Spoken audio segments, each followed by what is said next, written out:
3천여 명의 주한미군이 모국에게서 등을 돌렸습니다. 한국은 GDP의 5%를 미국 방부에 지급하라, 130조 원의 금액을 지불하라, 아니면 주한미군 철수를 명령하겠다는 갑질에 한국이 당장 주한미군을 철수시키라며 맞대응을 했기 때문입니다. 반도체의 투자 재검토, 군수부품의 제한. CNN도 부정적 여론을 펼치자 미국은 고개를 조아릴 수밖에 없었습니다. 과연 한국은 어떻게 미국의 콧대를 꺾을 수 있던 걸까요? 그 위대한 이야기 속으로 초대하겠습니다. 이야기 전에 대한민국을 응원하는 넥스트 코리아를 위해 구독과 좋아요 한 번씩 부탁드려요. 안녕하세요. 저는 미국 국방부 산하기관 DMA에서 군 관련 칼럼을 쓰고 있는 언론인 마일스 카터입니다. 저는 미국 국방부의 기관에서 일하고 있기 때문에 다른 언론사에 비해 비판적이기보다는 객관적이게 미군과 세계 군사 소식을 전하려고 노력하고 있죠. 그래서 주변에서는 저를 냉철한 관찰자라고도 부르더라고요. 하지만 차가운 심장을 가진 제게 최근 엄청난 파장을 일으킨 취재가 있었습니다. 2025년 7월에 펜타곤 회의실은 제 이성을 붙잡기 어려울 정도로 큰 충격으로 다가왔습니다. 사실 그날까지만 해도 저는 평범한 루틴을 따르고 있었어요. 아침 6시에 일어나 커피 한 잔과 함께 전 세계 군사 동향을 체크하고 8시에 DMA 사무실에 출근해서 일과를 시작하는 것이 제 일상이었습니다. 15년간 이런 패턴을 유지해왔기에 웬만한 군사적 사건들에는 놀라지 않는 편이었죠.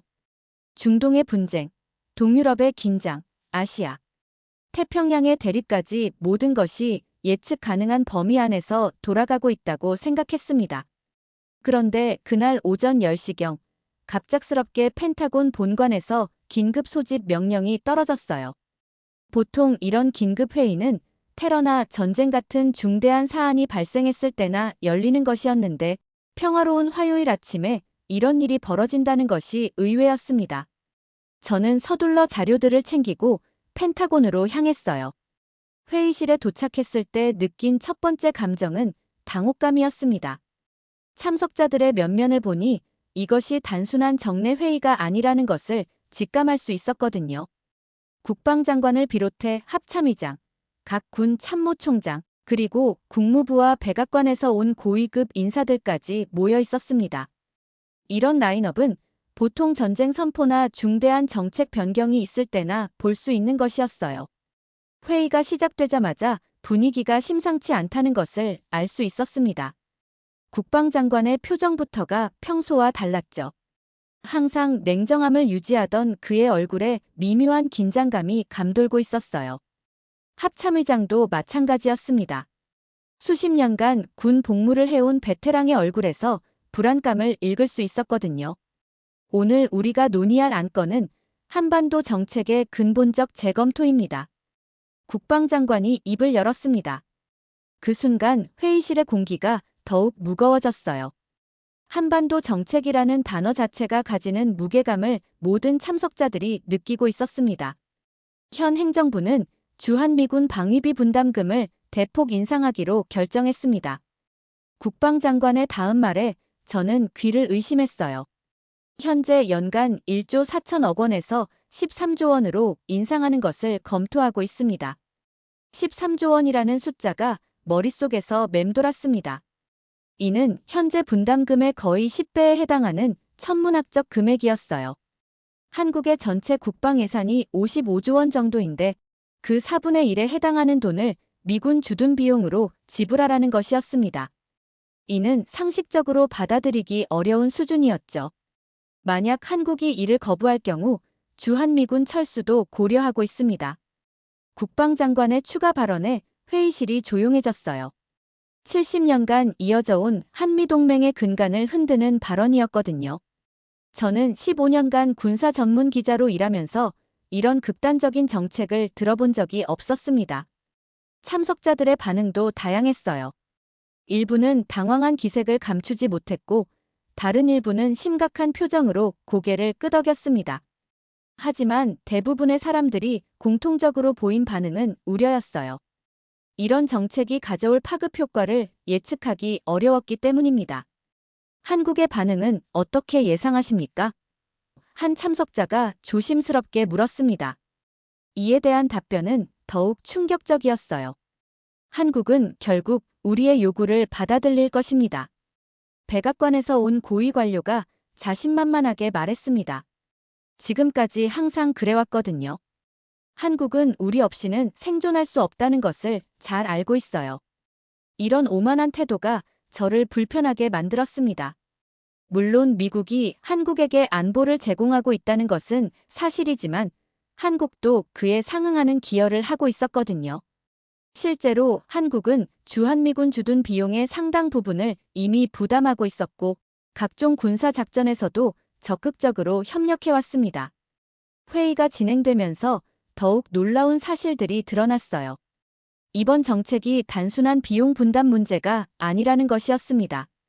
한국에 대한 압박을 통해 다른 동맹국들에게도 메시지를 전달하려는 의도가 숨어 있었거든요. 독일, 일본, 호주 등 다른 동맹국들도 방위비 분담을 늘려야 한다는 압박을 받고 있는 상황에서 한국을 선례로 만들려는 것이었습니다.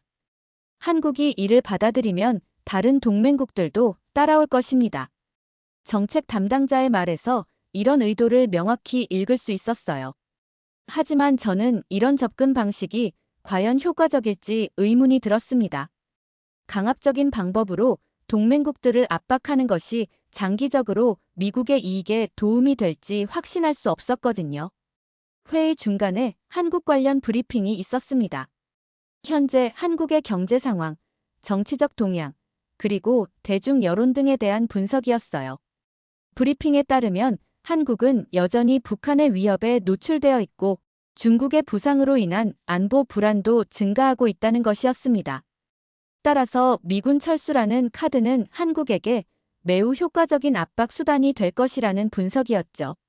하지만 저는 이런 분석에 의문을 품었습니다. 최근 몇 년간 한국의 방위 산업이 눈에 띄게 발전하고 있었거든요. KF-X 전투기 개발, 이지스 구축함 건조, 그리고 각종 미사일 시스템 개발 등 한국의 자주 국방 역량이 크게 향상되고 있었습니다. 과연 이런 한국이 예전처럼 쉽게 굴복할 것인지 확신할 수 없었어요.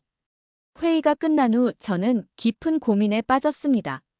언론인으로서 이런 중요한 정보를 어떻게 다뤄야 할지 고민이 되었거든요. 국방부 소속 기관에서 일하고 있지만 동시에 언론인으로서의 객관성과 독립성을 유지해야 했습니다. 무엇보다 이런 정책이 한미 관계에 미칠 영향을 생각하면 마음이 무거웠어요. 그날 밤 저는 오랫동안 잠을 이루지 못했습니다. 회의에서 들은 내용들이 계속 머릿속을 맴돌았거든요. 과연 이런 강압적인 정책이 올바른 것인지, 그리고 한국이 어떤 반응을 보일지 궁금했습니다. 한 가지 확실한 것은 앞으로 펼쳐질 상황이 결코 평범하지 않을 것이라는 점이었어요. 다음 날 아침 사무실에 출근하자마자 동료들 사이에서 소문이 돌고 있다는 것을 알 수 있었습니다. 어제 회의에 참석했던 사람들이 각자의 부서로 돌아가 상황을 브리핑했고 그 과정에서 정보가 확산된 것 같았어요. 모든 사람들이 이번 정책의 파급 효과에 대해 우려를 표하고 있었습니다. 저는 이런 상황에서 언론인으로서 할 수 있는 일이 무엇인지 생각해 봤어요. 단순히 정부의 정책을 홍보하는 것이 아니라 객관적이고 균형 잡힌 시각으로 상황을 분석하고 전달하는 것이 제 역할이라고 생각했습니다. 앞으로 벌어질 사건들을 주의 깊게 지켜보면서 정확한 정보를 제공하는 것이 중요하다고 판단했어요. 며칠이 지나면서 워싱턴 정가는 한국의 반응을 기다리고 있었습니다. 보통 이런 중대한 정책이 발표되면 상대국에서 즉각적인 반응이 나오는 것이 일반적이었거든요. 항의든 협상 제안이든 어떤 형태로든 공식적인 입장이 나와야 정상이었어요. 하지만 한국으로부터는 이상하리만큼 조용한 반응만이 돌아왔습니다. 저는 이런 상황을 예의주시하고 있었습니다. 15년간 군사 전문 기자로 활동하면서 각국 정부의 대응 패턴을 수없이 지켜봤는데 한국의 침묵은 매우 이례적이었어요. 보통은 정부 대변인 브리핑이나 외교부 성명 등을 통해 최소한의 입장이라도 표명하는 것이 외교적 관례였거든요. 첫째 날, 한국 청와대에서는 관련 사안을 검토 중이라는 한 줄짜리 브리핑만 나왔어요. 둘째 날도 마찬가지였습니다. 셋째 날이 되어서야 저는 뭔가 다른 일이 벌어지고 있다는 것을 직감했죠. 이런 침묵은 단순한 검토 시간이 아니라 의도적인 전략일 가능성이 높았습니다. DMA 사무실에서 동료들과 이야기를 나누다 보니 모든 사람이 비슷한 의문을 품고 있다는 것을 알 수 있었어요. 한국이 왜 이렇게 조용한 거죠? 아시아 담당 애널리스트인 존슨이 물었습니다. 보통은 벌써 협상 테이블에 나와야 할 텐데 말이에요. 어쩌면 내부적으로 큰 논란이 있는 것 같습니다. 정책 분석관인 데이비스가 대답했어요. 13조 원이라는 금액이 워낙 큰 액수다 보니 정부 내에서도 의견이 분분할 수 있어요. 하지만 저는 다른 가능성을 생각하고 있었습니다. 한국이 단순히 당황해서 침묵하는 것이 아니라 나름대로의 전략을 짜고 있을 수도 있다는 생각이 들었거든요. 최근 몇 년간 한국의 외교 스타일이 많이 달라졌다는 것을 느끼고 있었어요. 예전처럼 수동적으로 반응하기보다는 좀 더 주도적이고 전략적으로 접근하는 경향을 보이고 있었습니다. 사흘째 되는 날, 펜타곤에서 또 다른 회의가 소집되었어요. 이번에는 한국의 무반응에 대한 대응 방안을 논의하는 자리였습니다. 참석자들의 표정에서 당황스러운 기색을 읽을 수 있었어요. 애초에 예상했던 시나리오와는 완전히 다른 상황이 벌어지고 있었거든요. 한국이 이렇게 오래 침묵을 유지할 줄은 몰랐습니다. 국방부 아시아태평양 담당 차관이 말했어요. 보통은 이틀 안에 뭔가 반응이 나오는데 벌써 3일째입니다. 혹시 한국이 우리의 진정성을 의심하고 있는 건 아닐까요? 또 다른 참석자가 의견을 제시했습니다. 워낙 비현실적인 요구라서 진짜 요구인지 의문을 품고 있을 수도 있어요. 하지만 백악관에서 온 관료는 여전히 낙관적이었어요. 한국은 결국 협상 테이블로 나올 것입니다. 시간이 걸릴 뿐이에요. 우리가 조금만 더 기다리면 됩니다. 저는 이런 낙관론이 과연 현실적인지 의문이 들었습니다. 한국의 침묵이 길어질수록 뭔가 다른 계획이 있을 가능성이 높아 보였거든요. 무엇보다 한국의 최근 행보를 보면 예전과는 다른 자신감을 보이고 있었어요. 그런데 나흘째 되는 날, 정말 예상치 못한 일이 벌어졌습니다. 한국에서 공식 반응이 나온 것이 아니라 평택 미군 기지에서 이상한 움직임이 포착된 것이었어요. 기지 내 한국인 직원들 사이에서 술렁거림이 일고 있다는 보고가 들어왔습니다. 평택 기지 사령관으로부터 보고가 들어왔습니다. 합참의장이 긴급 브리핑을 시작했어요. 기지 내 한국인 직원들이 미군 철수 가능성에 대해 공개적으로 토론하고 있다고 합니다. 그런데 반응이 예상과 다르다는 거예요. 어떻게 다르다는 말입니까? 국방장관이 물었습니다. 불안해하거나 걱정하는 기색이 아니라 오히려 담담한 반응을 보이고 있다고 합니다. 일부는 이제 그만 독립할 때가 됐다는 식으로 이야기하고 있다는 거예요. 이런 보고는 정말 예상 밖이었습니다. 보통 이런 상황에서는 불안과 걱정이 앞서기 마련인데 한국인들의 반응이 이렇게 차분하다는 것이 오히려 이상했어요. 뭔가 우리가 놓치고 있는 부분이 있는 것 같았습니다. 더욱 흥미로운 것은 용산 기지에서도 비슷한 보고가 올라왔다는 점이었어요. 한국인 직원들이 미군 가족들을 위로하는 모습까지 목격되고 있다는 것이었습니다. 괜찮다. 우리가 알아서 할 테니 걱정하지 말라는 식의 대화가 오가고 있다는 보고였죠. 이런 상황을 지켜보던 주한미군 사령관도 당황스러운 기색을 감추지 못했어요. 평소 같으면 한국인 직원들이 불안해하며 미군 철수를 만류하려고 할 텐데 오히려 미군 가족들을 안심시키려는 모습을 보이고 있었거든요. 이는 일반적인 예상과는 정반대의 반응이었습니다. 그날 오후 더욱 놀라운 소식이 들어왔어요. CNN에서 한국 관련 특집 보도를 준비하고 있다는 것이었습니다. 그런데 그 내용이 우리가 예상했던 것과는 정반대였어요. 한국의 방위비 분담 현황을 분석한 결과 한국이 이미 상당한 수준의 비용을 부담하고 있다는 것이 밝혀진 거였습니다. CNN의 취재진은 독일, 일본, 이탈리아 등 다른 주요 동맹국들과 한국의 방위비 분담률을 비교 분석했어요. 그 결과 한국은 현재 주한미군 주둔 비용의 87%를 부담하고 있었습니다. 이는 독일의 32%, 일본의 75%, 이탈리아의 18%보다 훨씬 높은 수준이었어요. 더욱 놀라운 것은 한국이 제공하는 부대 시설과 각종 지원 서비스의 가치였습니다. 토지 제공, 인프라 구축, 각종 지원 서비스까지 고려하면 한국의 실질적 기여도는 90%를 넘는다는 분석이 나왔어요.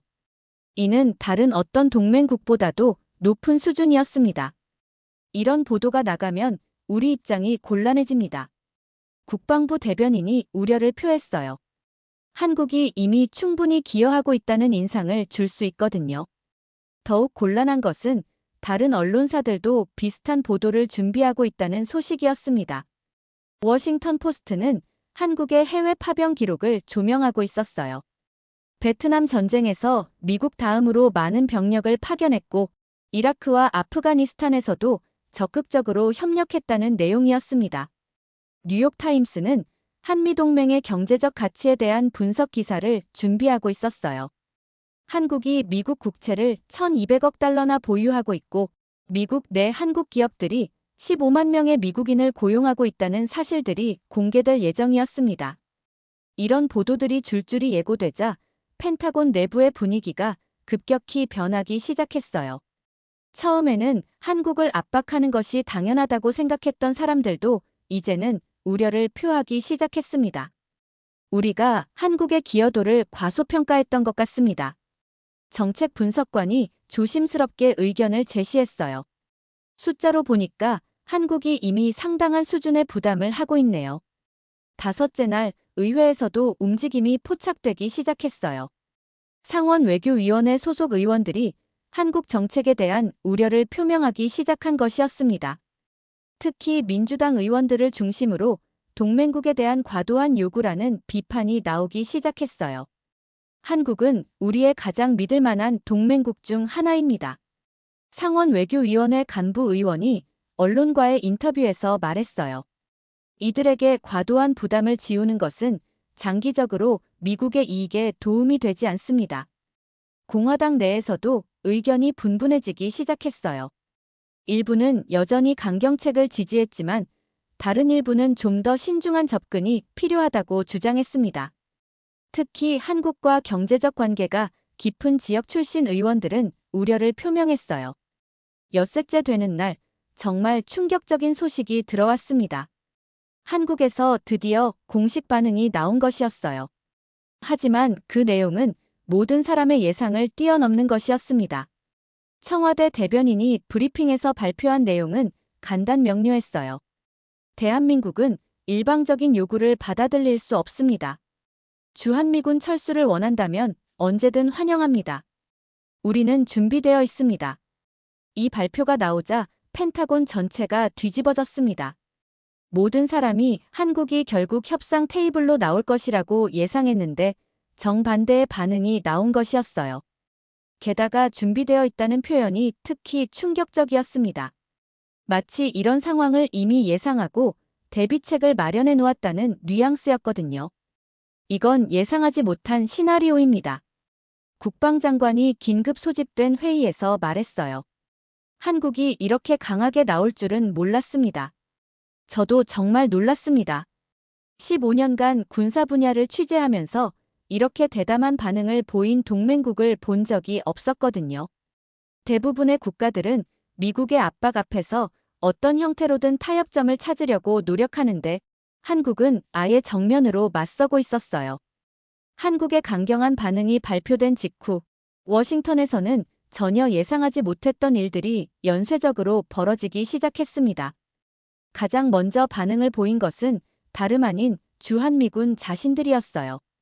평택과 용산 기지에서 현역 장병들과 가족들 사이에서 큰 동요가 일어났다는 보고가 들어왔습니다. 저는 이런 상황을 취재하기 위해 국방부 내 주한미군 연락 담당자들과 접촉을 시도했어요. 그런데 들려오는 소식들이 하나같이 놀라운 것들이었습니다. 주한미군 장병들과 그 가족들이 한국 정부의 발표에 대해 보인 반응이 예상과는 완전히 달랐거든요. 현재 평택 기지에서는 장교들 사이에서 비공식 회의가 열리고 있습니다. 주한미군 연락관이 보고했어요. 그런데 회의 내용이 좀 특이합니다. 한국 정부를 비판하는 것이 아니라 오히려 미국 정부의 정책을 우려하는 목소리가 높다고 합니다. 이는 정말 예상 밖의 상황이었어요. 보통 이런 경우에는 현지 미군들이 본국 정부를 지지하는 것이 일반적인데 주한미군들의 반응은 정반대였습니다. 더욱 놀라운 것은 일부 장교들이 공개적으로 미국 정부의 정책에 대해 이의를 제기하기 시작했다는 점이었어요. 그 중심에 있었던 인물이 제임스 윌슨 중령이었습니다. 15년째 한국에서 복무하고 있는 베테랑 장교였는데 한국어도 유창하고 한국 문화에 대한 이해도가 높은 것으로 유명했어요. 더욱 중요한 것은 그가 한국인 약혼자와 2달 후 결혼을 앞두고 있다는 점이었습니다. 윌슨 중령이 주도한 비공식 성명서에는 30여 명의 주한미군 장교들이 서명했어요. 그 내용은 충격적이었습니다. 한미동맹은 돈으로 계산할 수 없는 가치입니다. 우리는 70년간 함께 흘린 피와 땀의 결실을 지켜야 합니다. 성명서는 계속해서 이렇게 말했어요. 군인으로서 명령에 복종해야 하지만 양심의 소리를 외면할 수는 없습니다. 한국은 우리의 2번째 고향이며 이곳에서 맺은 인연들은 정치적 계산으로 끊을 수 없는 소중한 것들입니다. 이런 성명이 공개되자 펜타곤은 완전히 당황했어요. 현역 군인들이 정부 정책에 공개적으로 반대 의견을 표명한 것은 전례가 없는 일이었거든요. 더욱 곤란한 것은 이런 움직임이 다른 기지로도 확산되고 있다는 점이었습니다. 용산 기지에서도 비슷한 일이 벌어졌어요. 마이클 스미스 하사가 공개적으로 명령 거부 의사를 밝힌 것이었습니다. 그는 한국인 아내와 2아이를 두고 있었는데 가족을 두고 떠날 수 없다며 필요하다면 전역하겠다고 선언했어요. 10년 동안 이곳에서 살았습니다. 스미스 하사가 동료들에게 한 말이 기지 전체로 퍼졌어요. 아이들은 한국에서 태어났고 한국이 그들의 고향입니다. 미국으로 가라고 하면 아이들이 얼마나 혼란스러워할까요? 스미스 하사의 아내인 김영희 씨도 기지 내에서 인터뷰를 했어요. 남편과 아이들, 그리고 이곳에서 만난 모든 사람들이 우리 가족입니다. 정치적인 이유로 이 모든 것을 포기할 수는 없어요. 이런 개인적인 사연들이 알려지면서 미국 내 여론도 급격히 변하기 시작했어요. CNN을 비롯한 주요 언론들이 주한미군 가족들의 이야기를 집중 조명하기 시작한 것이었습니다. 특히 감동적이었던 것은 주한미군 가족들과 한국인들이 함께 연대하는 모습이었어요. 평택 기지 앞에서는 한미 가족들이 함께 촛불 집회를 열었습니다. 우리의 가족을 갈라놓지 말라는 피켓을 든 사람들이 조용히 모여들었어요. 제임스 윌슨 중령과 그의 약혼자 박수진 씨도 그 자리에 있었습니다. 2사람은 손을 맞잡고 아리랑을 함께 불렀어요. 한국어와 영어가 섞인 노래소리가 밤 공기를 가득 채웠습니다. 그 순간을 본 사람들은 모두 눈물을 글썽였다고 해요. 이건 사람의 이야기예요. 촛불을 든 한 미군 배우자가 기자들에게 말했습니다. 정치인들의 게임이 아니라 우리 가족의 미래가 걸린 문제라고요. 이런 장면들이 미국 전역으로 중계되면서 여론이 급변하기 시작했어요. CBS에서 실시한 긴급 여론조사 결과 미국인의 77%가 정부의 요구가 과도하다고 응답했습니다. 이는 정말 놀라운 수치였어요. 더욱 충격적인 것은 의회의 반응이었습니다. 공화당과 민주당을 막론하고 한국 정책에 대한 우려의 목소리가 높아지기 시작한 것이었어요. 상원 외교위원회에서는 긴급 청문회를 열기로 결정했습니다. 한국은 우리의 가장 믿을 만한 동맹국 중 하나입니다. 존 맥케인의 후계자로 불리는 젊은 공화당 상원 의원이 기자회견에서 말했어요. 이들 없이는 동아시아 전략 자체가 무너집니다. 우리가 지금 하고 있는 것은 생존이 아니라 탐욕입니다. 민주당 하원 의원들도 초당적 성명을 발표했어요. 한국의 기여를 폄하하는 것은 우리 자신의 안보를 위험에 빠뜨리는 행위라며 즉각적인 정책 재검토가 필요하다고 촉구했습니다. 이런 상황에서 더욱 놀라운 일이 벌어졌어요. 삼성전자에서 갑작스럽게 발표를 한 것이었습니다. 텍사스 오스틴 공장의 완공 일정을 기술적 완성도 재고를 이유로 조정한다는 내용이었어요. 표면적으로는 기술적인 문제처럼 보였지만 업계에서는 미국 정부의 압박에 대한 우회적 대응으로 해석했습니다. 삼성의 대응은 말이 아닌 행동으로 메시지를 전달하는 것이었어요. 아무런 공식 성명도 없이 그저 조용히 일정을 조정하고 공급 계약을 재검토한다고 발표했을 뿐이었습니다. 하지만 그 파급 효과는 상상을 초월했어요. 애플 주식이 하루 만에 12% 급락했습니다. 아이폰 생산에 필요한 핵심 부품의 60%가 삼성에서 나오고 있었거든요. 투자자들은 공급망 차질을 우려하며 대량 매도에 나섰어요. 테슬라도 마찬가지였습니다. 전기차 배터리의 핵심 기술이 삼성 SDI와 LG 에너지 솔루션에 의존하고 있었는데 만약 공급이 중단된다면 생산 자체가 불가능해질 상황이었어요. 테슬라 주가도 10% 이상 하락했습니다. 나스닥 전체가 4%나 급락하는 초유의 사태가 벌어졌어요.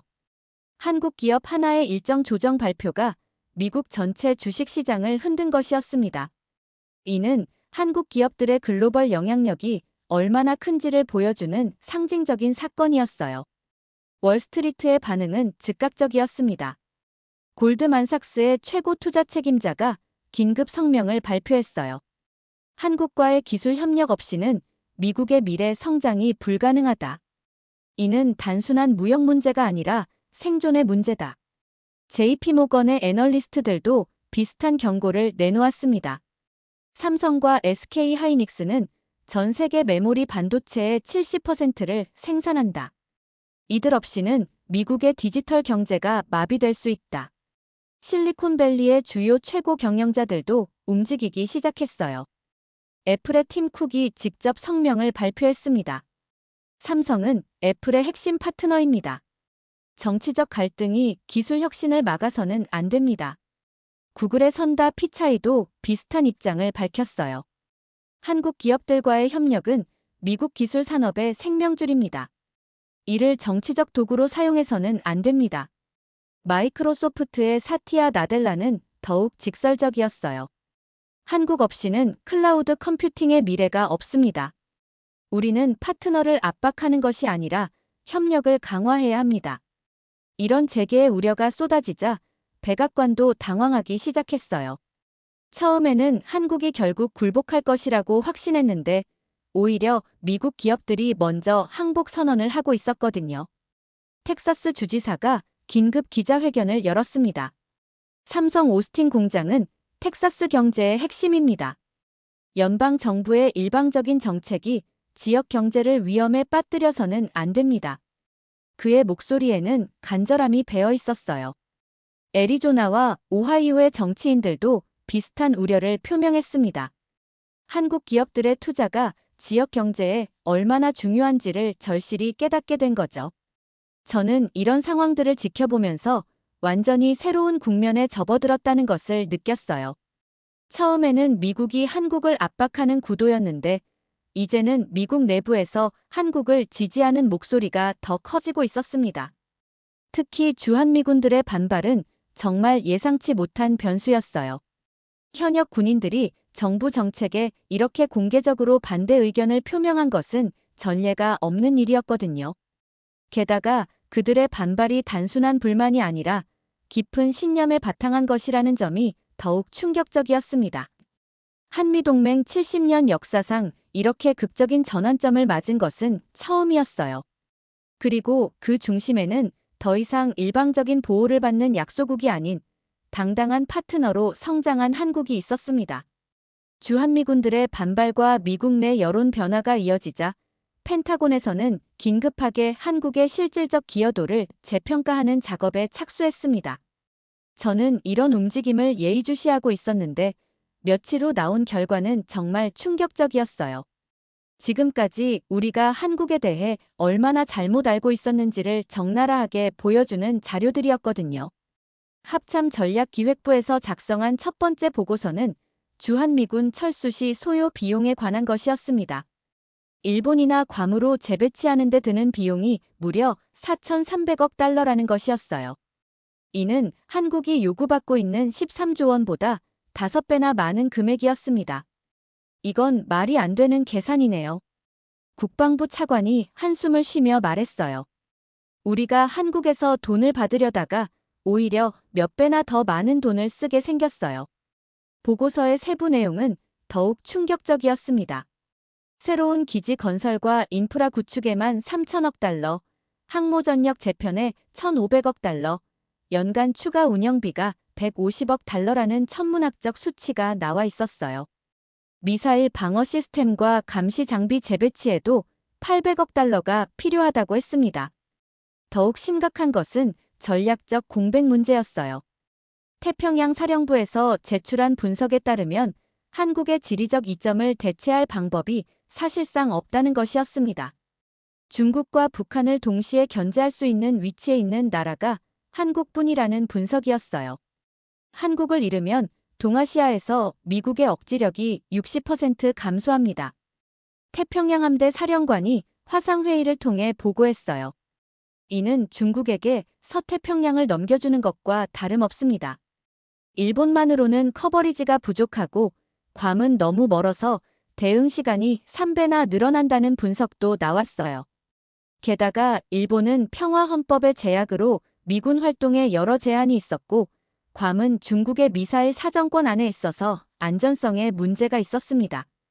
그런데 더욱 놀라운 사실들이 연이어 밝혀졌어요. 국방부 산업정책처에서 작성한 극비 보고서에 따르면 전 세계 디램과 낸드 플래시 메모리의 70% 이상이 삼성과 SK하이닉스에서 생산되고 있었습니다.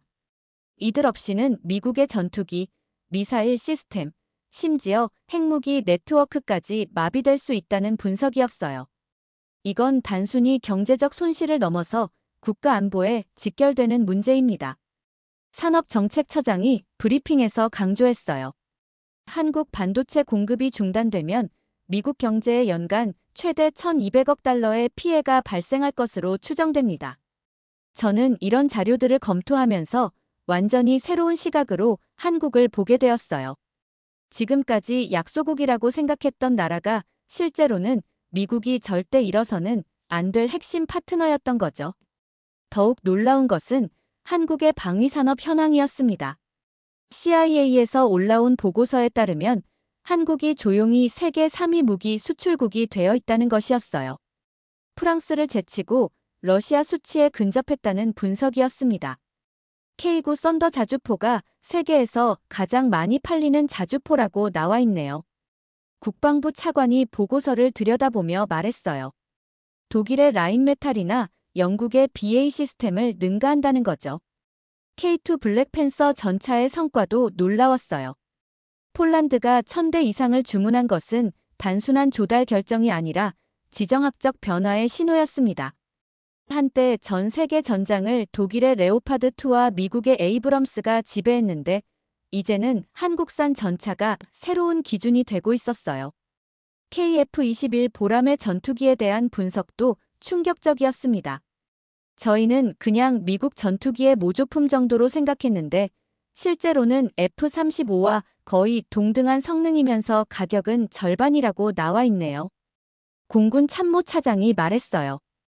인도네시아가 이미 48대를 주문했고 동남아시아와 중동 국가들이 줄을 서고 있다는 분석이었어요. 미국의 끝없는 수출 제한에 지친 국가들이 한국산 전투기를 대안으로 보고 있었습니다. 가장 충격적이었던 것은 천궁지대공 미사일 시스템이었어요. 아랍에미리트와 사우디아라비아가 미국 패트리어트 대신 한국산 시스템을 선택했다는 것이었습니다. 성능은 비슷하면서 가격은 절반이고 무엇보다 정치적 조건이 없다는 것이 결정적 이유였어요. 석유 부국들이 서울 쪽으로 기울어지고 있습니다. 중동 담당관이 우려를 표했어요. 워싱턴의 독점이 끝나가고 있어요. 더욱 놀라운 발견은 한국의 KSS-3 잠수함이었습니다. 탄도미사일을 발사할 수 있는 잠수함은 소수의 초강대국만 보유하고 있는데 한국이 수직 발사 능력을 갖춘 3,000톤급 잠수함을 독자 개발했다는 것이었어요. 한국은 대부분의 나토 동맹국들조차 꿈꿀 수 없는 해군력 수준에 진입했습니다. 해군 작전부장이 감탄하며 말했어요. 더 이상 육군 위주의 기형적 군대가 아니라 육해공을 아우르는 완전체가 되었어요. 경제적 영향도 엄청났습니다. 2022년에만 한국의 무기 수출액이 170억 달러를 넘어섰고 이는 불과 5년 전보다 3배 증가한 수치였어요. 분석가들은 2030년까지 연간 300억 달러를 넘어서 미국과 함께 세계 2대 무기 수출국이 될 것으로 예상한다고 했습니다. 하지만 진짜 중요한 것은 전략적 영향이었어요. 나토에 판매된 모든 한국산 무기, 걸프 지역에 배치된 모든 한국산 미사일 시스템, 동남아시아 해역을 순찰하는 모든 한국산 잠수함은 미국의 방위 의존에서 벗어나 한국으로 향하는 동맹국을 상징했습니다. 미군이 철수하면 한국 방위 산업이 5년 내에 미군 주둔을 대체할 수 있습니다. 산업정책 담당관이 분석했어요. 한국의 첨단 무기고는 미국이 만들겠다고 위협한 공백을 충분히 메울 수 있다는 거죠. 기술 분야의 분석은 더욱 충격적이었어요. 국방부 산업정책실 보고서에 따르면 한국의 반도체 기술이 제조 규모, EUV 리소그래피 배치, 첨단 AI 칩 개발 등에서 미국보다 10년 앞서 있다고 평가되었습니다. 삼성은 이미 3나노미터 공정을 완성했는데 미국은 여전히 7나노미터에서 어려움을 겪고 있습니다. 기술정책관이 설명했어요. SK 하이닉스는 글로벌 디램 시장의 50% 이상을 장악했고 소비자 기기와 군용 슈퍼컴퓨터 모두에 필수적입니다. 한국은 네덜란드 외에 EUV 리소그래피 기계를 실질적으로 숙달한 유일한 국가로 전체 반도체 산업을 주도하고 있었어요. AI 최적화 프로세서는 이미 나토의 명령 통제 시뮬레이션에서 미국 설계를 능가하는 테스트 결과를 보였습니다. 한국 공급망이 중단되면 미국의 연간 경제 손실이 1,200억 달러를 초과할 것으로 예상됩니다. 경제정책관이 경고했어요. 이는 금융 대재앙 수준이죠. 한국의 기술력은 군사 분야에도 직결되었습니다. 미국이 생산하는 스마트폰, 클라우드 서버, F-35 항공전자 기기, 심지어 핵 발사 시스템까지 모두 한국 기술을 포함하고 있었어요. 한국 없이는 미국의 첨단 무기 체계가 작동할 수 없다는 것이 현실이었습니다. 이런 분석 결과들이 나오자 미국 내 여론이 더욱 격화되었어요. 의회에서는 초당적 우려가 터져 나왔습니다. 공화당 상원의원이 단호하게 말했어요. 한국 없이는 동아시아 전체가 무너집니다. 이는 비용 분담이 아니라 생존 문제입니다. 민주당 의원도 동의했습니다. 한국은 우리보다 더 전략적 성숙함을 보여줬습니다. 우리는 그들의 협력을 간청해야 하며 갈취해서는 안 됩니다. 하와이 태평양 사령부의 평가는 더욱 심각했어요. 한국 기지 손실은 미국의 전방 억지력을 60% 감소시키고 대응 시간을 72시간 증가시키며 연간 운영 비용을 520억 달러 증가시킵니다. 저는 회의실 내부의 즉각적인 변화를 느낄 수 있었어요. 불과 며칠 전만 해도 국방부 관리들은 한국의 침묵을 약점으로 일축했는데 이제 모두가 그 침묵이 지배력이라는 것을 깨달았습니다. 분명히 합시다. 국방장관이 무거운 목소리로 말했어요. 우리가 한국을 가르칠 수 있는 위치에 있지 않습니다. 더 이상은 아닙니다. 우리는 간청할 수 있는 위치에 있을 뿐이에요. 그 말이 회의실을 완전히 조용하게 만들었습니다. 미국이 70년 동안 한국을 주니어 파트너로 취급해왔는데 이제는 역할이 완전히 바뀐 거였어요. 한국은 더 이상 종속국이 아니라 대체할 수 없는 핵심 파트너가 되어 있었습니다. 미국 내부에서 한국의 중요성이 재평가되고 있는 상황에서 트럼프 행정부는 더욱 극단적인 조치를 발표했습니다. 한국산 반도체에 100% 관세를 부과하겠다는 폭탄 선언이었어요. 저는 이 발표를 듣는 순간 이것이 얼마나 무모한 결정인지 직감했습니다. 15년간 군사 전문 기자로 활동하면서 경제 제재의 파급 효과를 많이 봐왔는데 이번 경우는 제재를 가하는 쪽이 더 큰 타격을 받을 것이 뻔했거든요. 백악관 브리핑룸에서 발표가 나오자마자 기자들의 표정이 믿을 수 없다는 듯 일그러지는 것을 봤어요. 100% 관세라고요? 한 기자가 다시 확인했습니다. 이건 거의 수입 금지 수준인데 정말 그렇게 하시겠다는 건가요? 발표가 끝나자마자 제 휴대폰이 폭발하기 시작했어요. 애플의 로비스트가 거의 패닉 상태로 메시지를 보냈습니다. 정신 나갔나요? 한국 없으면 아이폰도 없습니다. 당장 저지하세요. 구글의 정책 책임자도 직접 전화를 걸어 수화기에 거의 소리를 질렀어요. 도대체 뭘 하고 있는 겁니까? 삼성과 SK 하이닉스는 전 세계 디램의 70% 이상, 낸드 플래시의 거의 50%를 생산해요. 이건 구글 입장에서 공급업체를 잃는 게 아니라 디지털 경제를 중단하는 겁니다. 저는 그들의 절망적인 반응을 이해할 수 있었어요. 미국의 모든 클라우드 서버, 모든 스마트폰, 모든 노트북, 심지어 군사 위성까지 한국 칩으로 작동하고 있었거든요. 한국은 단순한 공급자가 아니라 현대 디지털 세계의 등뼈였습니다. 저녁이 되자 실리콘밸리는 마치 사이버 공격을 받은 것처럼 보였어요. 나스닥 선물이 폭락했고 그렇게 굳건하던 엔비디아의 시가총액조차 꺾였습니다. 애플은 하루 만에 전체 개발도상국의 GDP보다 더 많은 손실을 입었어요. 테슬라는 20%나 떨어졌습니다. 한 재무부 보좌관이 유령처럼 창백한 얼굴로 제게 속삭였어요. 우리는 관세로 전 세계로부터 얻었던 이익을 단 3일 만에 날렸어요.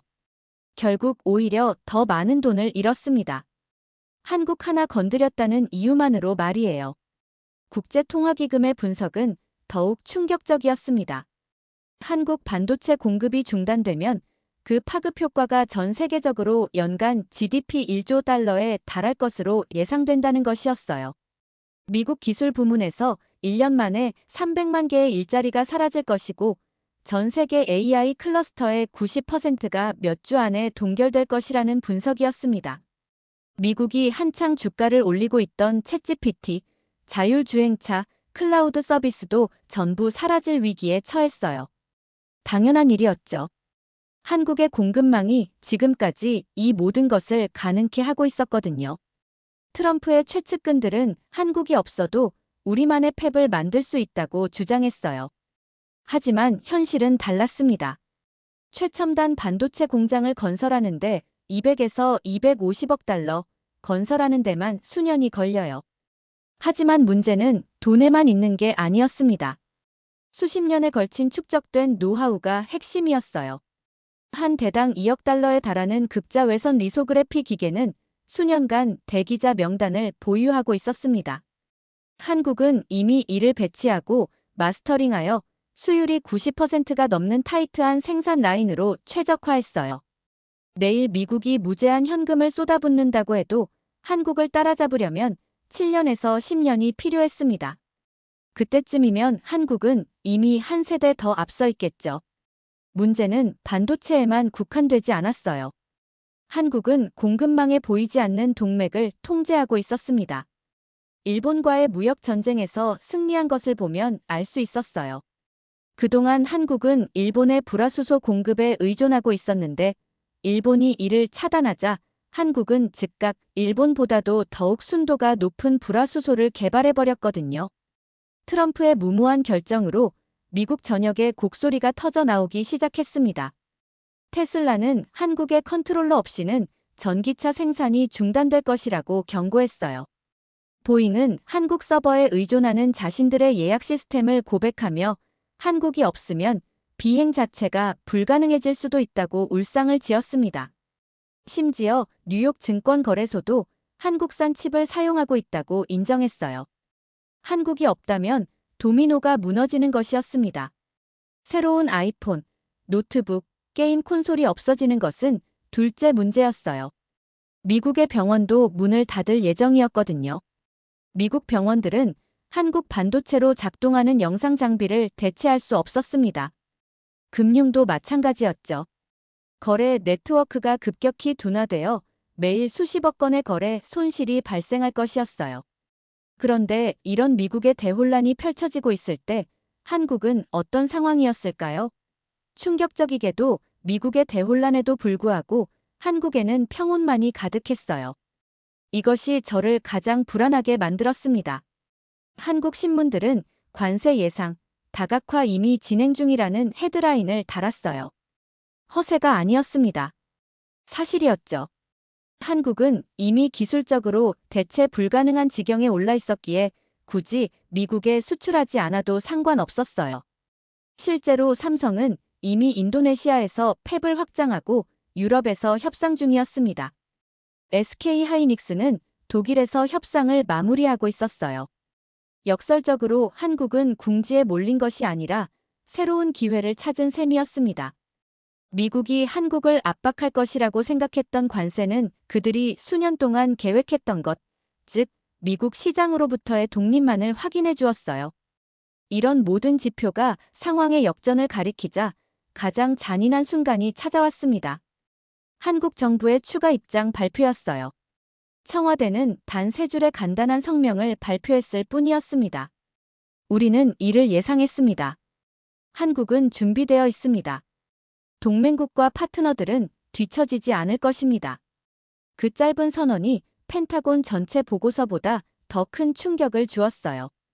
한국이 진짜 모든 것을 예상하고 준비해왔다는 것을 보여주는 메시지였거든요.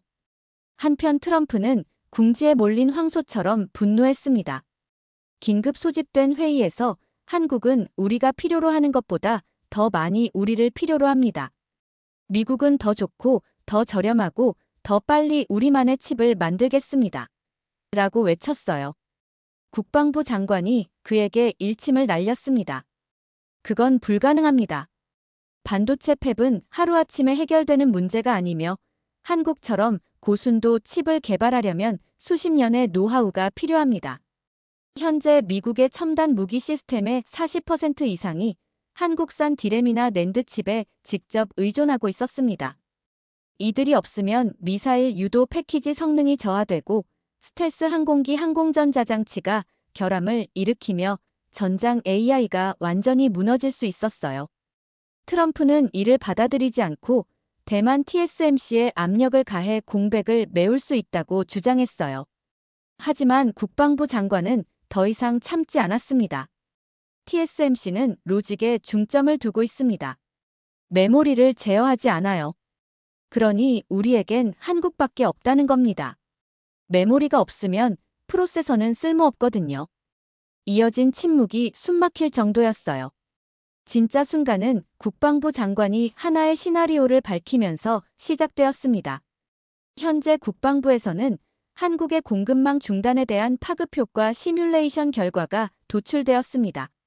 만약 한국이 90일 동안 미국 방위산업에 대한 반도체 수출을 거부한다면 동아시아에서 미국의 작전 준비 태세가 40% 이하로 떨어져 사실상 중국에게 아시아 태평양 지역을 넘겨줄 것입니다. 한국 없이는 아시아에서 큰 전쟁을 치를 수 없습니다. 아직도 모르시겠나요? 트럼프 대통령은 무척 자존심이 상했는지 얼굴이 홍당무가 되었어요. 그제야 이해한 모양이었습니다. 미국은 더 이상 세계에서 없어서는 안 될 국가가 아니었지만 한국은 그랬다는 것을 말이에요. 그날 밤 워싱턴 포스트가 날카로운 헤드라인을 내보냈습니다. 미국은 한국을 잃을 여유가 없다. 그리고 한국은 그것을 알고 있다. 핵심은 누구도 한국을 대체할 수 없다는 것이었어요. 평화헌법에 제약받는 일본도, 영원히 중국의 위협에 노출된 대만도, 방위산업이 분열되고 더딘 유럽도 마찬가지였습니다. 자유세계 최전선에서 군사력, 산업력, 첨단 기술이 독특하게 어우러진 나라는 한국뿐이었어요. 저는 이런 상황을 지켜보며 완전한 역전이 이루어졌다는 것을 깨달았습니다. 압박하려던 미국이 오히려 무릎을 꿇게 된 상황, 한국이 진정한 강자임이 명확해진 순간이었어요. 기술이 곧 국력인 시대에서 한국은 이미 미국을 능가하는 핵심 역량을 보유하고 있었던 것입니다. 한국의 압도적인 대응과 미국 내부의 혼란이 극에 달하자 전 세계가 주목하기 시작했습니다. 저는 이런 변화를 예의주시하면서 정말 역사적인 순간을 목격하고 있다는 것을 느꼈어요. 한국이 미국의 압박에 굴복하지 않자 각국이 한국을 새로운 대안으로 보기 시작한 거였습니다. 가장 먼저 움직인 것은 유럽이었어요. 독일 정부가 한국과 수소 에너지 기술 협력을 위한 200억 달러 규모의 계약을 체결한다고 발표한 것이었습니다. 베를린은 러시아 가스에 대한 의존도를 낮추기를 원했고 한국 기업들이 차세대 전해조와 연료전지를 제공하고 있었어요. 한국은 기술적으로 선진국이면서도 지정학적으로 독립적인 파트너입니다. 독일 에너지부 장관의 발언이었어요. 2030년까지 독일은 90테라와트시에 가까운 수소 수입 수요를 예상했고 한국은 이제 기술력과 운송 능력을 모두 갖춘 유일한 신뢰할 수 있는 민주적 파트너로 부상했습니다. 프랑스도 한국과의 원자력 기술 협력을 확대하겠다고 발표했어요. 기술 주권은 모든 국가의 기본 권리라며 일방적인 압박은 받아들일 수 없다고 프랑스 대통령이 말했습니다. 네덜란드와 벨기에 등 주요 유럽 국가들도 비슷한 입장을 표명했어요. 가장 극적이었던 것은 폴란드의 반응이었습니다. 러시아의 위협 아래 여전히 떨고 있던 폴란드는 한국과의 방산 계약을 몇 배로 늘렸어요. 이미 체결한 기록적인 계약에 더해 150억 달러 규모의 K2 전차, K9 자주포, FA50 전투기 패키지를 추가로 확정했습니다. 폴란드 국방부 장관이 브뤼셀에서 한 말이 인상적이었어요. 한국이 미국을 상대로 굴복하지 않고도 당당히 서 있을 수 있다면 분명히 그들의 무기는 모스크바에 맞설 수 있을 것입니다. 핀란드와 에스토니아, 노르웨이도 한국 무기 시스템에 대한 관심을 표명했어요. 나토 동부방어선을 한국 무기로 구축하겠다는 계획까지 나왔습니다. 이는 유럽이 미국 무기 체계에서 벗어나 한국을 새로운 파트너로 선택했다는 의미였어요. 중동의 반응도 뜨거웠습니다.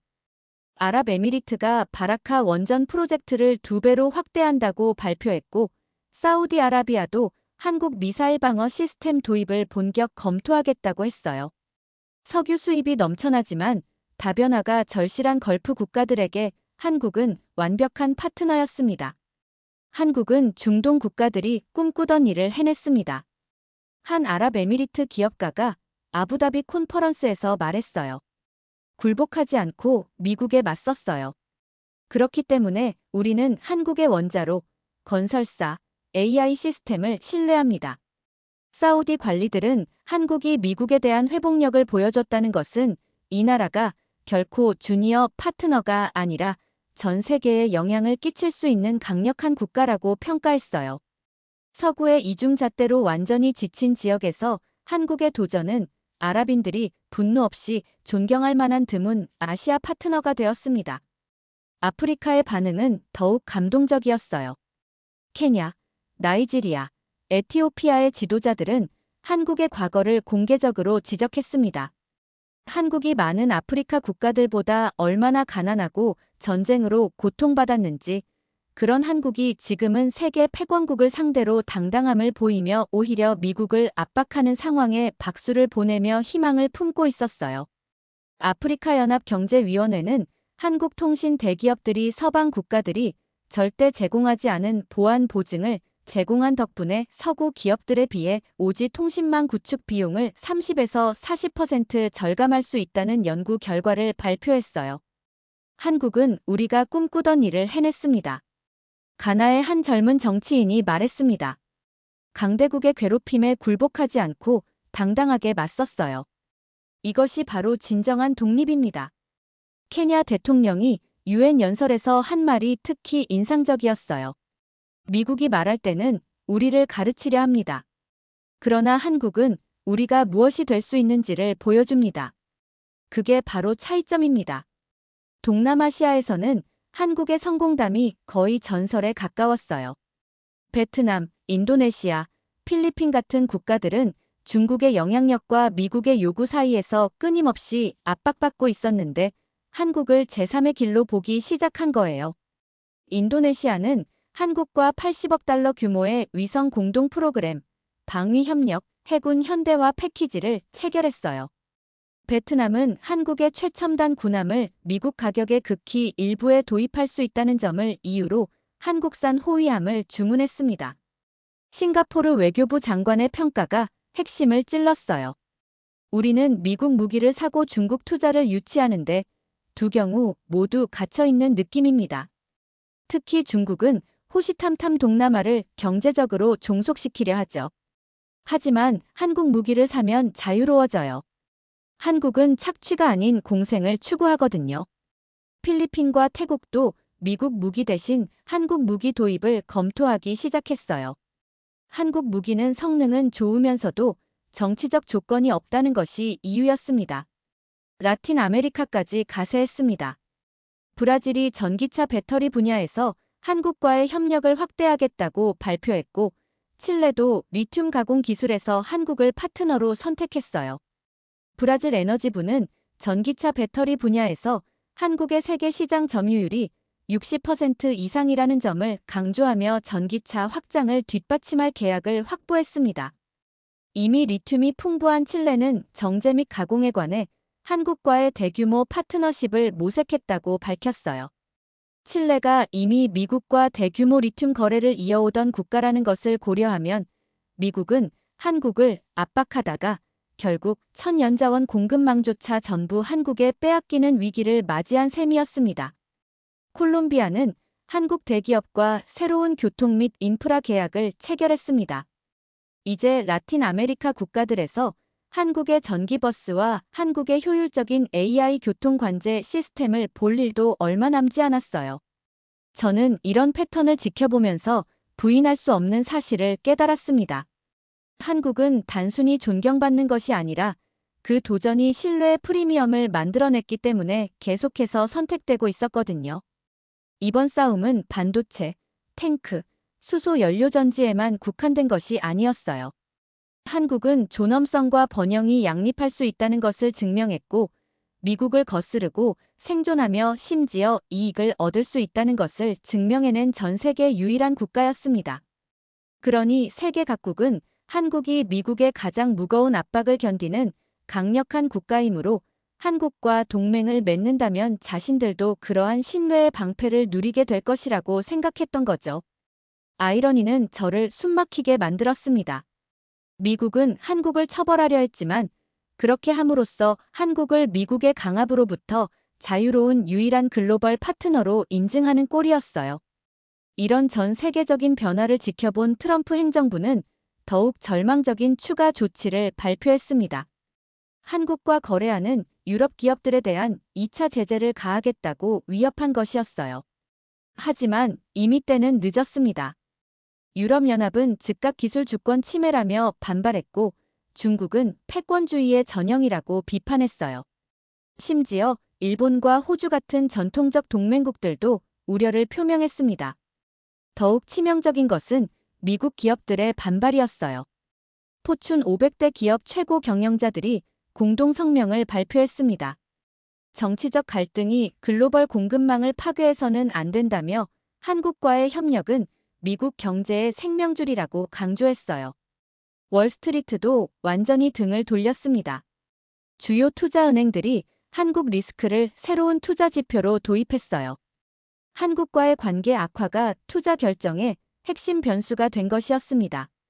저는 이런 상황을 지켜보면서 완전한 고립이 무엇인지 깨달았어요. 미국이 한국 하나를 압박하려다가 전 세계로부터 외면받는 상황이 된 것이었습니다. 동맹국들마저 하나둘씩 한국 편으로 기울어지고 있었어요. 가장 상징적이었던 것은 유엔에서의 투표였습니다. 기술 주권과 공정 무역이라는 결의안에 대해 찬성 163표, 반대 2표, 기권 17표로 압도적으로 통과된 것이었어요. 반대한 나라는 미국과 이스라엘 뿐이었습니다. 전 세계가 한국의 편에 섰습니다. 유엔 총회 의장의 말이었어요. 이는 힘의 논리가 아닌 상호 존중에 기반한 새로운 국제 질서를 원한다는 뜻입니다. 그날 밤 저는 깊은 생각에 잠겼어요. 한국이 보여준 것은 무엇이었을까요? 단순한 경제력이나 기술력이 아니었습니다. 강대국의 압박에도 굴복하지 않는 품격과 존엄성, 그리고 상호 존중에 기반한 새로운 외교 방식이었어요. 이것이 전 세계가 한국을 주목하는 진짜 이유였습니다. 한국은 희망을 보여줬거든요. 미국의 일방적 압박에 굴복하지 않고도 번영할 수 있다는 가능성을 증명해낸 것이었어요. 전 세계가 한국 편으로 기울어지는 상황에서 저는 특별한 임무를 받게 되었습니다. DMA 상부에서 직접 지시한 것으로 한국으로 가서 그들의 실제 상황을 파악해 오라는 것이었어요. 혹시라도 한국 내부에서 불안감이나 동요를 발견할 수 있다면 우리가 이를 활용해 협상에서 유리한 고지를 점할 수 있을 것이라는 게 상부의 판단이었습니다. 솔직히 말하면 저도 그럴 가능성이 높다고 생각했어요. 아무리 정부가 강경하게 나온다고 해도 일반 시민들은 미군 철수와 경제 제재에 대해 걱정할 수밖에 없을 것이라고 생각했거든요. 15년간 군사 분야를 취재하면서 본 경험으로는 정부의 강경 정책과 국민들의 실제 심리 사이에는 항상 괴리가 있었습니다. 그런 확신을 가지고 인천공항에 도착한 저는 곧바로 충격적인 광경을 목격했습니다. 공항부터가 평상시와 다를 바 없었어요. 아니, 오히려 더 활기차 보였습니다. 승객들의 표정에서 불안이나 걱정을 찾아볼 수 없었어요. 대신 차분하고 자신감 넘치는 분위기가 감돌고 있었습니다. 택시를 타고 서울 시내로 향하면서 기사분께 조심스럽게 물어봤어요. 요즘 미국과의 갈등 때문에 시민들이 많이 걱정하시지 않나요? 기사분이 웃으며 대답했습니다. 걱정요? 오히려 속이 다 시원해요. 이제야 당당하게 할 말을 하는구나 싶어서요. 우리도 이제 그만큼 성장했으니까 굽신거릴 필요 없죠. 이런 반응을 연이어 들으면서 저는 뭔가 예상과 다르다는 것을 느꼈어요. 서울 시내로 들어서자 더욱 놀라운 광경이 펼쳐졌습니다. 거리는 패닉이 아니라 차분한 일상으로 분주했거든요. 사람들은 평소와 다름없이 출근하고 쇼핑하고 일상을 영위하고 있었어요. 지하철을 타고 이동하면서 저는 한국의 놀라운 면을 발견하기 시작했습니다. 서울의 지하철은 세계에서 가장 바쁜 지하철 중 하나였지만 동시에 이중 사용 시스템이 완벽하게 갖춰진 공간이었어요. 벽에는 유지보수 일지가 깔끔하게 걸려 있었고 어디서나 공기여과 장치가 윙거리며 쾌적한 공기를 발산하고 있었습니다. 더 놀라운 점을 영무원에게 문의해본 결과 알게 되었어요. 버튼 하나만 누르면 지하철 터널이 대피 통로가 되고 역사가 지휘 허브가 되며 환기 시스템이 화학적 또는 생물학적 위협에 대비한 여과 모드로 전환된다는 것이었습니다. 에스컬레이터와 표지판은 이미 비상 안내용으로 연결되어 있어서 곧바로 별도의 지하 공간으로 이동할 수 있었어요. 비상 상황에 대비해 보관된 응급구조 키트나 각종 비상 대비 물품들은 먼지가 쌓여 있는 게 아니라 매달 점검을 받으며 일상생활에 통합되어 있었습니다. 한국의 지하철은 단순한 대중교통이 아니라 국가 대피소에 준하는 시설이구나. 저는 이런 생각이 들었어요. 이게 바로 한국인들의 자신감의 원천인 것 같았습니다. 모든 유사시 상황에 전부 대비가 되어 있었거든요. 민방위 훈련도 인상적이었습니다. 길을 걷다가 가게 주인, 평범한 직장인, 학생들이 일상적인 대피 훈련에 참여하는 모습을 지켜봤어요. 각 사람은 자신의 지역 담당과 연결된 간단한 신분증을 소지하고 있었고 몇 분 안에 지역 주민들의 신원이 확인되었습니다. 소리 지르는 것도 혼란스러운 것도 아니라 반복에서 비롯된 조용한 효율성이었어요. 마치 실전처럼 훈련에 참여 중인 한 카페 주인에게 말을 걸어봤습니다. 내일 사이렌이 울리면 우리는 무엇을 해야 할지 알고 있습니다. 그는 오만함이 아니라 조국이 결코 무릎 꿇지 않을 것이라는 것을 아는 사람의 조용한 자부심으로 미소를 지었어요. 저는 군대를 제대하고 예비군 훈련까지 전부 참여했어요. 이것이 우리에게는 평범한 삶입니다. 그렇습니다. 한국은 이미 인구의 절반이 군대에 다녀온다는 사실부터가 준비된 나라였던 거죠. 경기도 외곽에서 만난 예비군들도 놀라웠어요. 군복을 입고 어디론가 향하는 사람들에게 말을 걸어보니 매년 정기적으로 참여해야 하는 예비군 훈련을 하러 간다고 했어요. 자신을 엔지니어라고 소개한 한 청년은 군대에서 통신 시스템을 다뤘다고 했고, 다른 젊은 남성들은 공병부대에서 복무했다고 했습니다. 전투기 조종사, 전차 조종수, 저격병, 일반 육군 부대 등 한국인들은 각기 다른 특기를 가진 채 자신들의 실전적 특기를 숨기고 사회를 살아가고 있었어요. 유사시에는 곧바로 소집에 응해 자신들의 국가를 위협하는 세력을 제압할 수 있는 경험 있는 전문가들이었습니다. 부산으로 향하는 고속도로에서 저는 또 다른 놀라운 발견을 했어요. 한국의 고속도로 네트워크에는 정체를 알 수 없는 철근 콘크리트 조각들이 박혀 있었습니다. 알고 보니 이 콘크리트 조각들은 전시에 해당 구간이 전투기의 비상 활주로로 변경될 수 있도록 하기 위한 것이었어요. 한국은 경부고속도로 구간을 30분 이내에 정리하고 최첨단 전투기나 연합군 항공기를 착륙시킬 준비가 시스템적으로 완료되어 있었습니다. 미국이라면 이런 계획에 대해 몇 시간의 논쟁이 필요하고 결국 관료적 문제로 이중 사용 인프라 수립이 좌절되곤 했는데, 한국은 모든 것이 완벽하게 대비되어 있었어요. 에너지 안보도 또 다른 숨겨진 계층이었습니다. 한국의 민간 발전소는 군용 전력망과 연결되어 있어서 전시 정전을 군사 예비 전력으로 우회할 수 있었어요. 울산과 부산 같은 해안 도시에서는 산업용 LNG 터미널의 레이아웃이 수출용이 아니라 비상 라우팅 프로토콜을 갖추고 있어서 어떤 돌발 상황이 있어도 필수 기지와 병원에 에너지를 공급할 수 있었습니다. 가장 충격적이었던 점은 식품 유통도 전시에 최적화되어 있다는 것이었어요. 한국의 편의점 인프라는 전 세계 최고 수준인데 전국적으로 4만 개가 넘는 편의점들이 단순한 사업체가 아니었습니다. 이들은 각각 민방위 공급망에 매핑된 상태였거든요. 냉장실은 의료용으로 용도 변경이 가능하고 재고를 실시간으로 추적하여 긴급 배급을 할 수 있었어요. 저는 편의점 판매장에서 김밥과 탄산음료 판매가 정부 명령에 따라 표준 배급으로 10분 만에 전환하는 조용한 훈련을 목격했습니다. 이런 한국의 철저함에 두려움을 느꼈어요. 하지만 가장 놀라운 부분은 기술 자체가 아니라 전환의 속도였습니다. 한국의 시스템은 경제, 교통, 전력, 디지털 백본이 하나의 기계에서 기어처럼 동기화되어 순식간에 회전하도록 설계되어 있었어요. 미국에서는 동원에 대해 끝없이 이야기만 하지만 실제 유사 상황이 터진다면 시스템적으로 준비가 안 된 미국은 대응하는 데만 해도 한참이 걸릴 것이었습니다. 지연된 만큼 피해는 더욱 늘어나겠죠. 그런데 한국에서는 동원이 종이에 담긴 계획이 아니었어요. 이미 일상생활에 내장되어 있었거든요. 부산에 도착해서 유럽으로 향하는 화물선에 방산 물자가 실려있는 부두를 둘러봤습니다. 하지만 저를 사로잡은 것은 기계가 아니라 부두 노동자들 자체였어요.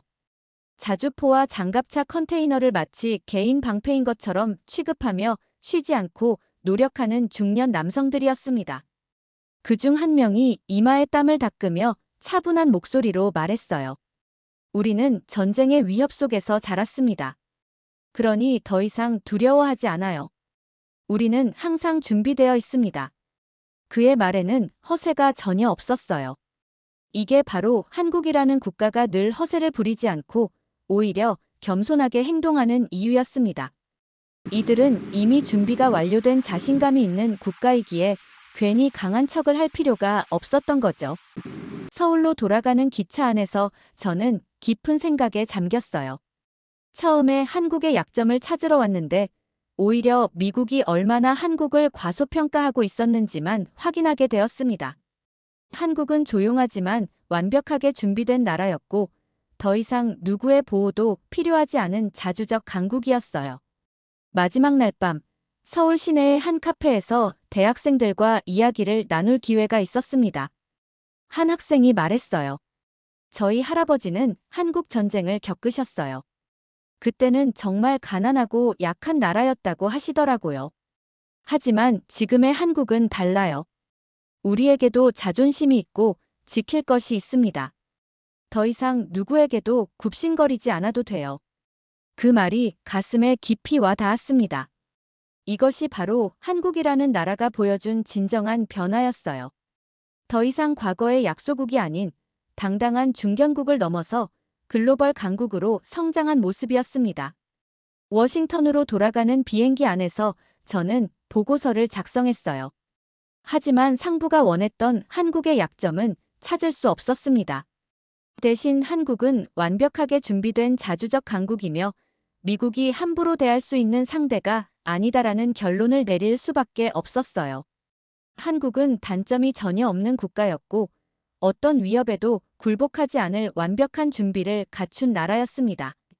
진정한 강국의 모습을 서울에서 직접 목격한 저는 이제 미국이 어떤 선택을 해야 할지 명확하게 알 수 있었어요. 서울에서 돌아온 저의 보고서가 DMA를 거쳐 펜타곤과 백악관에 전달되자 워싱턴 정가는 완전히 다른 분위기로 바뀌었습니다. 제가 발견한 한국의 완벽한 준비 상태와 시민들의 흔들리지 않는 자신감은 미국 정부 내부에 큰 충격을 주었어요.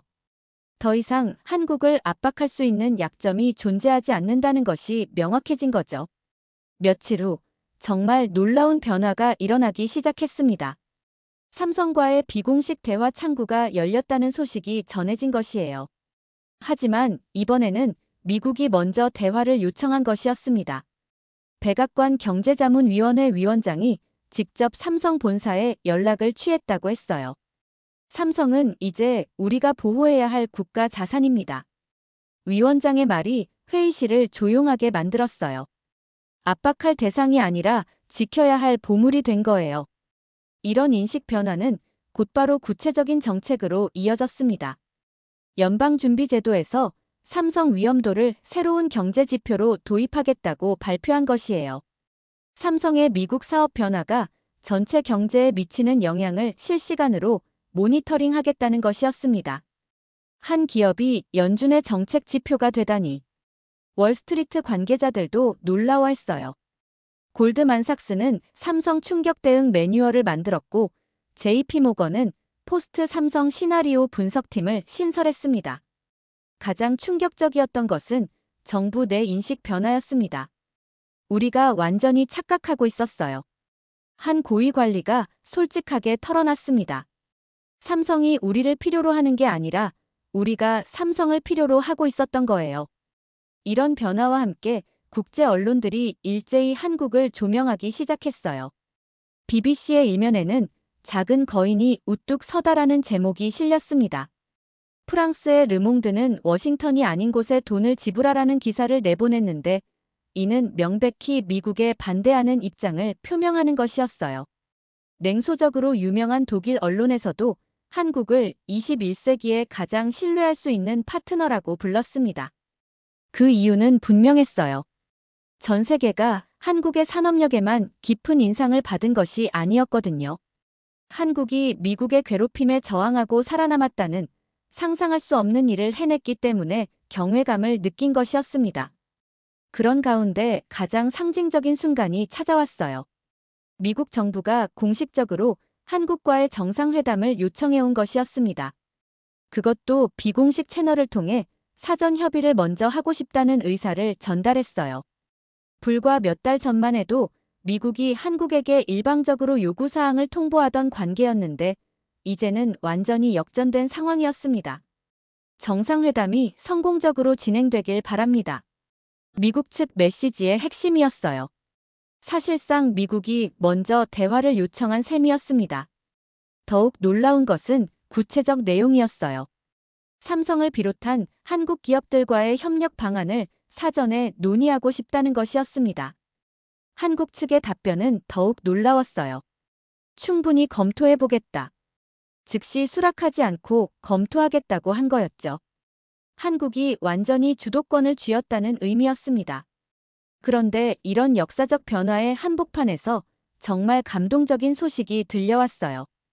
평택 미군 기지에서 제임스 윌슨 중령과 박수진 씨의 결혼식이 열린다는 것이었습니다. 한때 주한미군 철수 위기로 헤어질 뻔했던 두 사람이 마침내 백년 가약을 맺게 된 거죠. 저는 이 결혼식을 꼭 취재하고 싶었어요. 개인적인 이야기이지만 동시에 한미 관계 정상화를 상징하는 의미 깊은 순간이라고 생각했거든요. 다행히 윌슨 중령이 흔쾌히 취재를 허락해줬습니다. 평택의 한 호텔에서 열린 결혼식장에 도착했을 때 저는 감동적인 광경을 목격했어요. 한국군과 미군 장교들이 함께 자리를 메우고 있었고 양국의 가족들이 한데 어우러져 있었습니다. 특히 인상 깊었던 것은 마이클 스미스 하사와 그의 한국인 아내, 그리고 두 아이들도 참석했다는 점이었어요. 결혼식이 시작되자 윌슨 중령이 군복을 입고 입장했습니다. 그의 표정에는 한때 모든 것을 잃을 뻔했다가 다시 찾은 행복에 대한 감사가 가득했어요. 수진 씨도 순백의 한복을 입고 아름답게 빛나고 있었습니다. 주례를 맡은 것은 평택기지 사령관이었어요. 그는 감동적인 주례사를 했습니다. 오늘 이 자리는 단순히 한 남자와 한 여자의 결합이 아닙니다. 서로 다른 나라에서 태어났지만 같은 꿈을 꾸는 두 사람, 그리고 그들을 통해 하나가 되는 두 나라의 우정을 보여주는 자리입니다. 윌슨 중령이 서약을 할 때 목소리가 떨렸어요. 수진, 당신과 함께라면 어떤 어려움도 이겨낼 수 있다고 믿습니다. 한국이 제 두 번째 고향이 되었듯이 당신이 제 인생의 전부가 되었습니다. 수진 씨의 서약도 감동적이었어요. 제임스, 당신을 통해 진정한 사랑이 무엇인지 알게 되었어요. 국적이 다르고 언어가 달라도 마음은 하나가 될 수 있다는 것을 배웠습니다. 반지 교환이 끝나자 장내에 뜨거운 박수가 터져 나왔어요.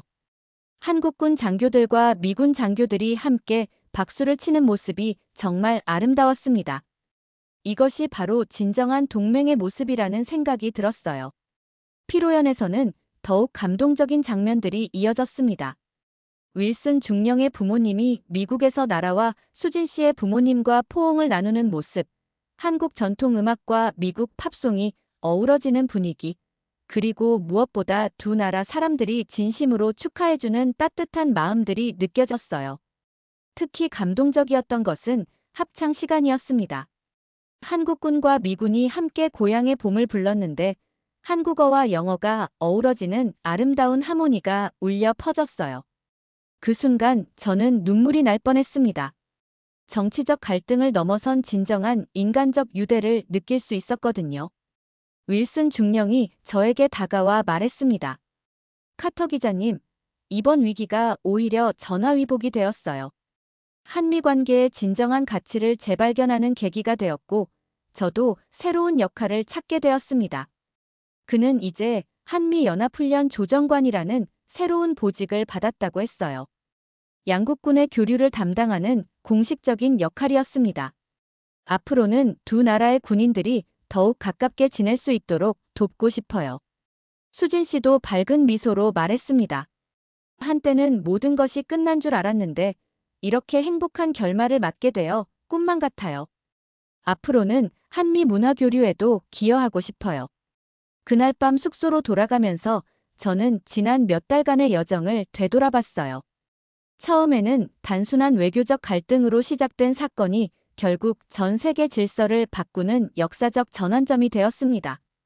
그리고 그 과정에서 진정한 동맹의 의미가 무엇인지도 깨닫게 되었어요. 며칠 후 워싱턴에서 열린 한미 정상회담 소식이 전해졌습니다. 이번 회담의 의제는 완전히 달라져 있었어요.